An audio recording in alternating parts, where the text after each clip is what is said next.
Hi friends, എല്ലാവർക്കും നമസ്കാരം. ഇപ്പൊ ഞാനും എന്റെ മകളും കൂടെ ചെയ്യാൻ പോകുന്ന വീഡിയോ എന്ന് പറഞ്ഞാല് ഒരു കുക്കിംഗ് വ്ളോഗാണ്. അതായത് എന്താ ഉണ്ടാക്കുന്നത്? Chicken fried rice. എനിക്ക് ഫ്രൈ എന്ന് പറയാൻ വയ്യ. അപ്പോൾ അതിന് വേണ്ട ഇൻഗ്രീഡിയൻസ് എന്തൊക്കെയാണെന്ന് നമുക്ക് കാണാം. വന്നോളൂ, കണ്ടോളൂ. അപ്പൊ നമ്മൾ ആദ്യം ചിക്കൻ എടുത്തത് അറിയാതെ കുറച്ച് മുളക് പൊടി ഇട്ടു. അപ്പം ഇതിനകത്ത് നമ്മൾ ആദ്യം മാരിനേറ്റ് ചെയ്യാൻ വേണ്ടിയിട്ട് ആദ്യം നമ്മൾ ഇടേണ്ട കുട്ടി മഞ്ഞപ്പൊടിയാണ്.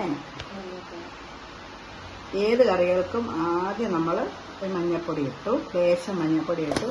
ഒരു 1/4 ടീസ്പൂൺ മുളക് പൊടി ഇട്ടിട്ടുണ്ട്. ഗരം മസാല ഉണ്ടോ? ഒരൽപ്പം എന്തുവാ, പെപ്പർ പൗഡർ, പിന്നെ ഒരൽപ്പം ഉപ്പ് കൂടെ ഇടുവോ?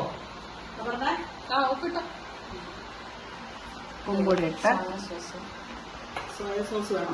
സോസ് ഇല്ലല്ലോ, സോയ സോസ് അല്ലാതെ ടൊമാറ്റോ സോസ്. ഒരൽപ്പം ടൊമാറ്റോ സോസ് എല്ലാം കൂടെ മിക്സ് ചെയ്യണം അല്ലേ.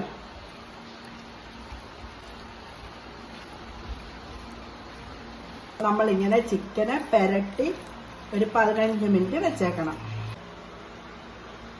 അല്പം കോൺഫ്ലവർ കൂടെ ചേർക്കുവാണ്.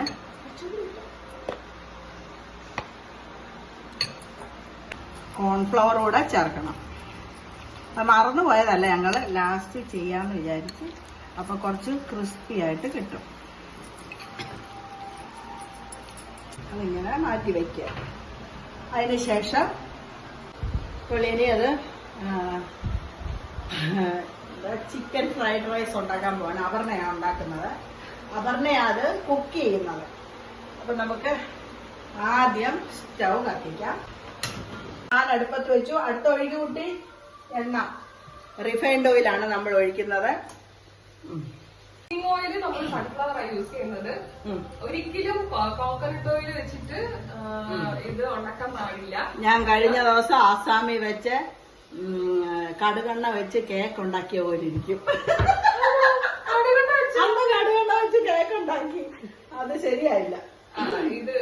ഇത് കാണുന്ന ജെസ്സിക്ക് മനസ്സിലാകുക എന്താണ്. നമുക്ക് വേണ്ട ഇൻഗ്രീഡിയൻസ്: ചിക്കൻ മാരിനേറ്റ് ചെയ്ത് വെച്ചിട്ടുണ്ട്. പിന്നെ വേണ്ടത് വേവിച്ച ചോറ, ബസുമതി അരി വേവിച്ചതാണ്. തൊണ്ടയുടെ അരിക്ക് ഒന്നും വരുന്നില്ല. ക്യാരറ്റ് അരിഞ്ഞത്, ബീൻസ് അരിഞ്ഞത്, സവാള ഒരു ചെറുതരിഞ്ഞത്, ഇഞ്ചി, മല്ലിയില, മട്ടർ, പച്ചമുളക്. അപ്പോൾ നമുക്ക് എണ്ണ അടുപ്പത്ത് വെച്ച് ചൂടായി, പാൻ അടുപ്പത്ത് വെച്ച് എണ്ണ ചൂടായി. നമ്മളെല്ലാം ഹൈ ഫ്ലെയിമിലാണ് ചെയ്യുന്നത്. ചൈനീസ് ഡിഷസ് എല്ലാം നമ്മൾ കുറച്ച് ഹൈ ഫ്ലെയിമിലായിരിക്കും ചെയ്യുന്നത്.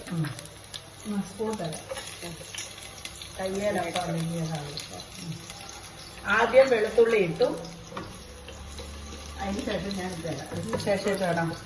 ബാക്കി നമുക്ക് ഓരോ പച്ചക്കറികളായിട്ട് ഇടാവേ. ഉള്ളി എല്ലാം ഇട്ടോ. അപ്പൊ സവാള ഇട്ടു. എല്ലാം നമുക്ക് ആക്ച്വലി മൂക്കേണ്ട ആവശ്യമില്ല. ജസ്റ്റ് ഒന്ന് ഓയിലൊന്ന് ജസ്റ്റ് ഒന്ന് അതിന്റെ കളർ ഒന്ന് മാറിപ്പിച്ചാൽ മതി. ബീൻസ് ഇട്ടു. നിങ്ങളുടെ കയ്യിൽ എന്ത് പച്ചക്കറിയാണോ ഉള്ളത് അതെന്ത് വേണമെങ്കിലും യൂസ് ചെയ്യാം. പച്ചമുളക് ഇട്ടു. മട്ടർ, ഗ്രീൻ പീസ്, മല്ലിയില ലാസ്റ്റില്ല. അപ്പോൾ നമ്മൾ ഇത്രയും ഇൻഗ്രീഡിയൻസ് ഇട്ട് പച്ചക്കറികൾ ഞങ്ങളുടെ കയ്യിൽ ഇത്രയും ഉള്ളായിരുന്നു, അതുകൊണ്ട് അത്രയും ഇട്ടു. അതിനെ ഒന്ന് ജസ്റ്റ് ഒന്ന് വാടിയിട്ട് കുറച്ച് ഉപ്പൂടെ.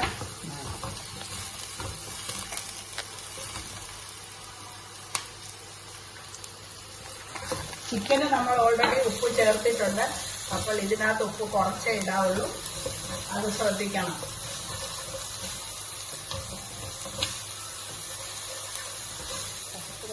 ഓക്കെയാണ്. അപ്പൊ അപ്പുറത്തെ ഒരു പാൻ വെച്ചിട്ടേ മറ്റേ നോൺ സ്റ്റിക്ക് മുട്ട ഉണ്ടല്ലോ, ചിക്കനും. പിന്നെ ആ എണ്ണയ്ക്കകത്ത് നമുക്ക് വേണമെങ്കിൽ ചിക്കനൂടെ പൊരിക്കാം. ഒരടുപ്പിൽ കൂടെ തീ കത്തിക്ക് കൂട്ടി ഒരു പാൻ വെച്ചു. അതിലേക്ക് എണ്ണ ഒഴിക്കണോ? എണ്ണ ഒഴിച്ചിട്ട് കുറച്ച് മുട്ട നമുക്ക് रोज अंडा खाओ ഇങ്ങനെ സൺഡേ खाओ रोज अंडा खाओ എന്തോന്ന്. അപ്പൊ ഞാനൊരു 3 മുട്ട എടുത്തിട്ടുണ്ട്. ഈ 3 മുട്ട നമ്മള് ഇതിനകത്തൊന്ന് ചിക്കി പൊരിച്ചെടുക്കും. എണ്ണതാ ഒഴിച്ചു.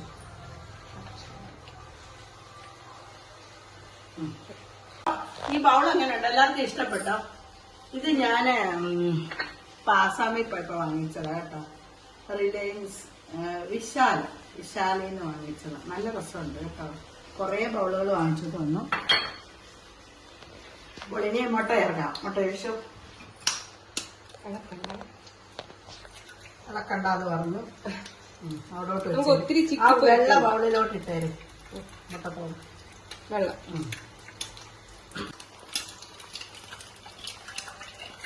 എന്താ ചിക്കൻ എന്താന്ന് പറഞ്ഞ? അത് കുറച്ച് സ്ക്രാമ്പിൾഡ് ആയിട്ട് ഇരിക്കാൻ വേണ്ടി ഒത്തിരി നമുക്ക് തരി പോലെ വേണ്ടല്ലോ. അത് കുറച്ച് കുക്കായിട്ട് നമുക്ക് ആക്കിയാൽ മതി. നിങ്ങൾക്ക് കുറച്ച് നമുക്ക് സോൾട്ടും പെപ്പറും ഇടണേ. ഒരൽപ്പം ഉപ്പ് ചേർത്തു. പെപ്പർ പൗഡർ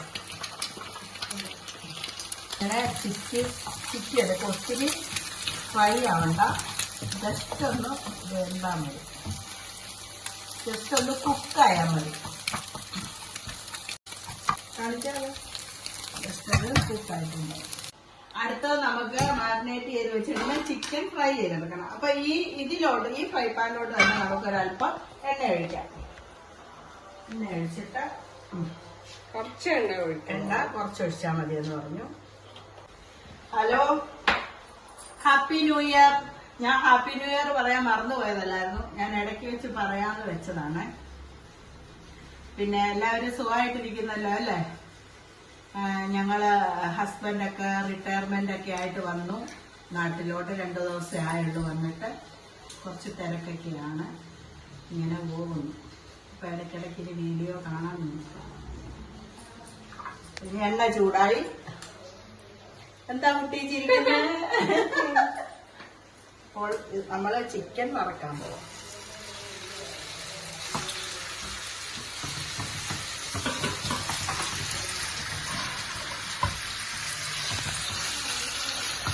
ചിക്കൻ എങ്ങനെ എണ്ണ വെച്ചാൽ മതിയോ? അയ്യോ, ഹൈ ഫ്ലെയിമിലേക്കിട്ട് അല്ലെങ്കിൽ അതിൽ വെള്ളമാവും. ഇങ്ങനെ ഫ്രൈ ആയിക്കൊണ്ടിരിക്കുന്നു.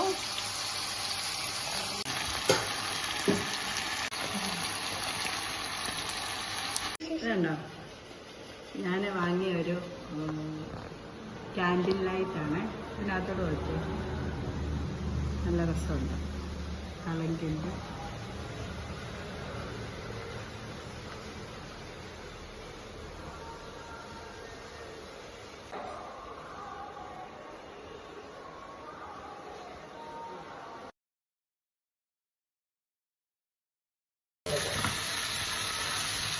അപ്പോൾ ചിക്കൻ ഫ്രൈ ആയിക്കൊണ്ടിരിക്കുകയാണ്.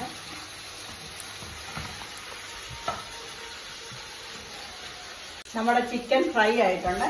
ഇനി നമുക്ക് ഇതെല്ലാം കൂടെ മിക്സ് ചെയ്യാം. ഓക്കെ ചെയ്തു.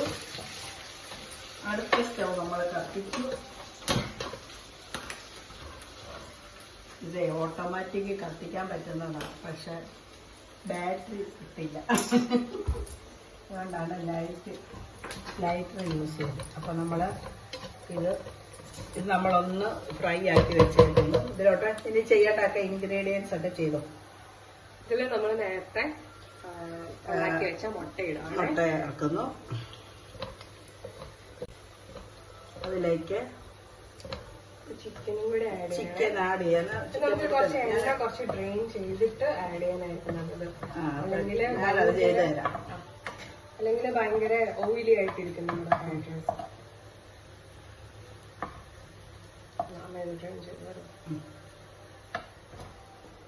ഇതിനകത്ത് എണ്ണ നമുക്ക് ആവശ്യമില്ലെന്നാണ് അപർണ പറഞ്ഞത്. അത് ശരിയാണ്. കുറേ എണ്ണയൊന്നും ഫുഡ് അത്ര നല്ലതല്ല, എണ്ണയൊക്കെ പിന്നെ നമ്മൾ ആ ചിക്കനും ഇതാ ഇങ്ങോട്ട് കാണിച്ചത് വേണ്ട ചിക്കന് മാത്രം എടുക്കണം. ഫ്ലെയിം നമ്മൾ എപ്പോഴും ഹൈയിലാണ് വെച്ചേക്കുന്നത്. നമ്മൾ ഹൈ ഫ്ലെയിമിലാണ് വെക്കേണ്ടതെന്ന് പറഞ്ഞു, സ്ലോയിൽ വെക്കണ്ട അല്ലേ? ചൈനീസ് ഡിഷസ് ഒക്കെ ഒരു ഹൈ ഫ്ലെയിമിലാണ് കുക്ക് ചെയ്യുന്നത്.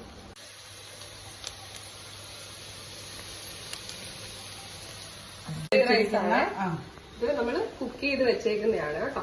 കുക്ക് ചെയ്ത് നേരത്തെ വെക്കുന്നതായിരിക്കും നല്ലത്, കാരണം ഇത് ഒത്തിരി സ്റ്റിക്ക് ആവത്തില്ല തണുത്ത് കഴിയുമ്പോഴത്തേക്ക്. അത് നമ്മൾ ആഡ് ചെയ്യാണ്. നമ്മള് ആഡ് ചെയ്യണേ. ഇനി നന്നായിട്ട് ഇളക്കാം. ആക്ച്വലി ഇപ്പം ഇതിന് മുന്നത്തെ റൈസ് ആഡ് ചെയ്യുന്നതിന് മുന്നേ നമുക്ക് വേണമെങ്കിൽ ഇതിന്റെ ഉപ്പൊക്കെ നോക്കാം. അപ്പൊ ഉപ്പ് കുറവാണെന്നുണ്ടെങ്കിൽ നമുക്ക് കുറച്ച് ഉപ്പും കൂടെ ആഡ് ചെയ്യാം.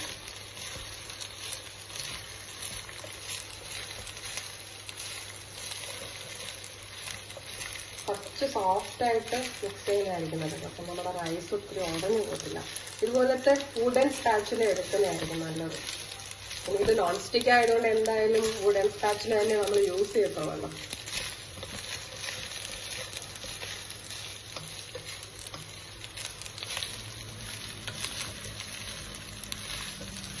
ഒരു 2-3 മിനിറ്റ്സ് നമുക്കിങ്ങനെ ഒരു ഹൈ ഫ്ലെയിമിൽ വെച്ചിട്ടൊന്ന് കുക്ക് ചെയ്യാം. ആ റൈസ് ഒന്ന് ചെറുതായിട്ടൊന്ന് ഫ്രൈഡാണ്. ഒത്തിരി ഓയിലി അല്ല കേട്ടോ ഇത്. നമ്മൾ ഓയില് കുറച്ചാണ് യൂസ് ചെയ്തിട്ടുള്ളത്. കുറച്ച് പെപ്പർ പൗഡർ കൂടെ ആഡ് ചെയ്യണം. ഇത് നമ്മുടെ വീട്ടിൽ പൊടിച്ചതാണ്. നമ്മുടെ കടയിൽ നിന്ന് വാങ്ങുന്ന മറ്റേ പൗഡറിനൊരു കുറച്ച് ടേസ്റ്റ് ഇതിനകത്ത് എനിക്ക് തോന്നുന്നില്ല. അതായിരിക്കും കുറച്ചുകൂടെ ടേസ്റ്റി ആയിട്ടുള്ളത് ഇതിനകത്ത് ഇടാം. നിങ്ങൾക്ക് അതൊന്നും ഇട്ടാ വേണ്ട. പിന്നെ സോയാ നാരങ്ങാനീര് ഒഴിച്ചിട്ടില്ല. നാരങ്ങാനീര് ഒഴിക്കേണ്ടെന്ന് പറഞ്ഞു. വേണ്ട അല്ലേ? നാരങ്ങാനീര് ഒഴിക്കണം. വേണമെങ്കിൽ ടേസ്റ്റ് എടുത്ത് കുറച്ച് നമുക്ക് ലാസ്റ്റില് ഇതിടട്ടെ മല്ലിയില. മല്ലിയില ഇടാം. ഇനി അത് തല്ലിപ്പൊത്തി വെക്ക. നേരെ വെക്ക. അങ്ങനല്ല, പിന്നെ പരത്തി വെക്ക. അതിലോട്ട് നമുക്ക് മല്ലിച്ചപ്പ്.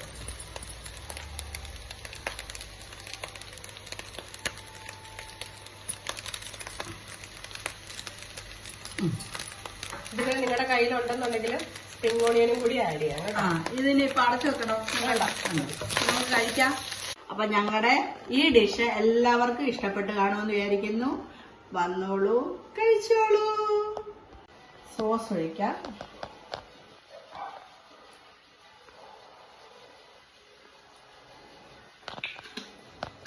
അച്ചാർ, അതേത് അച്ചാറായാലും ഇഷ്ടമുണ്ടെങ്കിൽ കഴിക്കുക.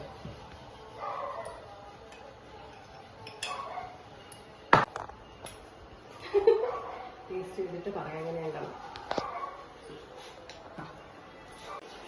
അപ്പം ഞങ്ങളിത് കഴിക്കാൻ പോവുകയാണ്. ആരും പറയില്ല ബിരിയാണിയൊക്കെ ഉണ്ടാക്കി തന്നെ കഴിക്കുമെന്ന്. അപ്പോൾ കഴിച്ച് നോക്കട്ടെ. എങ്ങനെയുണ്ട് പറഞ്ഞാൽ കഴിച്ച് നോക്കാം.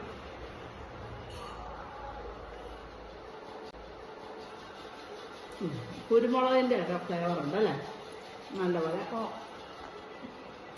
എനിക്ക് ഒരു ശകലം കൂടെ പുളി വേണമായിരുന്നു. സോയ സോസ് ഒഴിച്ചാൽ വേറൊരു ടേസ്റ്റ് ആണ്. ചൈനീസ് പോലെ ഇരിക്കും. ഇത് ആക്ച്വലി നമ്മുടെ ഇന്ത്യൻ കേരള സ്റ്റൈൽ അങ്ങനെ പറയേണ്ടത്. കൊള്ള അടിപൊളിയാണ്. അപ്പം കുരുമുളക് ഉള്ളതുകൊണ്ട് ഇച്ചിരി സ്പൈസിയാണ്. നല്ല രസമുണ്ട് കഴിക്കാൻ, ടേസ്റ്റ് ഉണ്ട്. അപ്പം ഗുഡ്. അപർണയ്ക്ക് ഇങ്ങനെയൊക്കെയുള്ള ഫുഡ് ഉണ്ടാക്കാൻ വലിയ ഇൻട്രസ്റ്റാണ് കേട്ടോ. ഉണ്ടാക്കുകയും ചെയ്യും നല്ലപോലെ. അപ്പം ഞങ്ങൾ ഇനി എല്ലാവരും ഒന്ന് കഴിക്കട്ടെ. എല്ലാവർക്കും താങ്ക്സ്. എല്ലാവരും ഈ റെസിപ്പി ഒന്ന് ട്രൈ ചെയ്ത് നോക്കണേ.